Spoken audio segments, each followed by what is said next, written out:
So నానమ్మ తమలపాకు తింటుండేనా? లేదు లేదు.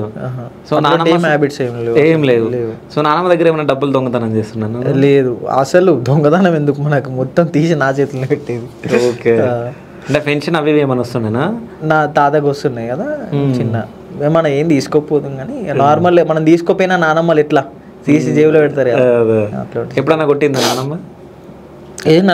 నన్ను కొట్టలేదు, నన్ను ఇంట్లో ఎవరిని కొట్టనియలేదు కూడా. ఓకే. ఎవరితో కూడా ఒక్క దెబ్బ కూడా వేయలేదు నన్ను అసలు.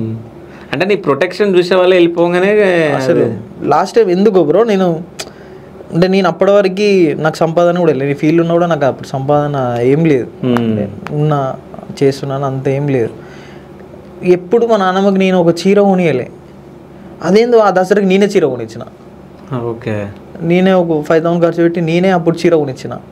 నాకు అర్థం కాలేదు అసలు ఏంది అంటే, నేను కొనిస్తున్నా అని చెప్పేసి నేనే కొనిచ్చిన. ఇక అది లాస్ట్ కన్నా చేతుల ద్వారా ఏం చేయించుకోవాలని చేయించుకున్నది బ్రో.